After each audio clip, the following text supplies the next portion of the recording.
Mga bay, di ara mga balita gikan sa Visayas ug sa Mindanao. Sugda nato diri sa mga na-recover sa mga pulis nga cellphone, 100 ni sila kabuok. Nakit-an nila sa usa ka rented room sa Cebu City. Pamangutana mo og giunsa og pangita, aw pinaagi sa Find My Phone app.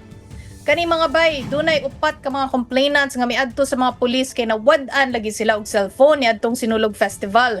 Pinaagi sa GPS sa maong devices natudlo sa signal ang lokasyon ngadto sa giingong rented room.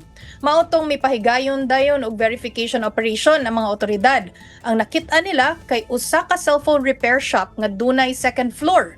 Didto nila sa second floor na diskubrihan nga dunay mga bag nga puno og mga cellphone. Na-recover sa mga otoridad ang tulo ka bags nga puno og mga cellphones nga miabot og 154 units. Nisuway pagyud og layas ang usa ka suspect pero nadakpan ra gihapon siya sa mga pulis. Ang good news mga bay, nabawi na sa tanang complainants ang ilang mga cellphone. Pero tungod sa kadaghan sa mga cellphones nga na-recover, ang duda sa mga pulis kay nagsugod na ning pagpangawat sa wala pa ang sinulog. Mao nga ang panawagan nila sa uban pang mga nabiktima og cellphone theft nga mag-report gyud sa presinto. Dili na ako tong sa blatter ang akong kapulisan sa Cebu City Police Office. Pangitaon yun na mo ang nagbuhat sa krimen. This is a basic example sa akong gisulti. Pangitaon yun na to. Basig ato lang ato mga kuan niya, kuman og blatter, kuman na. Dili, we are doing an intensive follow-up operation.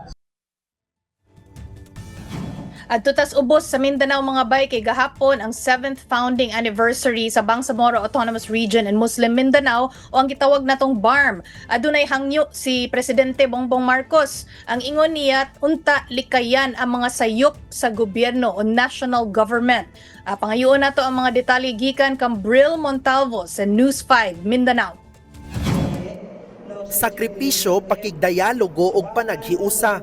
Kini ang mensahe ni Pangulong Bongbong Marcos sa ikapitong nga founding anniversary sa Bangsamoro Autonomous Region in Muslim Mindanao o BARM kagahapong adlaw. Peace is the vital foundation for progress. It is our shared responsibility to harness peace to further develop the region. Karong bulan sa Marso, posibleng makasinati kita og usa ka bagong kasaysayan tungod kay gipaabot na nga ipahigayon na sa BARM ang ilang labing unang parliamentary election sa maong rehiyon. Niadtong Enero 13, giaprobahan sa Bangsamoro Parliament ang Parliament Bill No. 415 nga pormal nga nag-isabisar sa 32 ka parliamentary district sa BARM. Kahinumduman na pila ka higayon na sab nga napuspon ang maong piniliay human sa mando sa Korte Suprema nga dili apil sa BARM ang probinsya sa Sulu. Sa tibuok nasod, BARM lamang ang natugutan nga mopatuman og usa ka parliamentary government.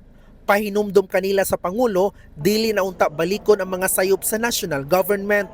It is our hope that the upcoming BARM elections will serve as an opportunity for our Bangsamoro brothers and sisters to freely express their voices and aspirations. Huwag niyong gagayahin yung nangyari sa national government na patong-patong na ang regulation, 3 taon bago mabigay yung papel na napakasimple lang na bagay. And that is your opportunity. That is your opportunity.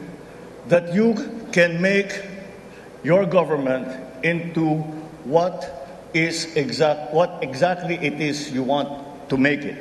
Luyo ni ining mabulukon nga selebrasyon, pangandoy usab sa atong mga kaigsuonan sa BARM ang malungtarong kalinaw.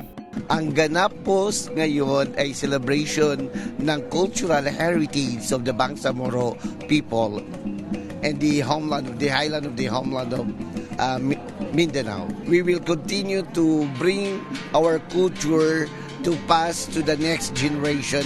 Para sa 1PH, Bril Montalvo, News 5 Mindanao.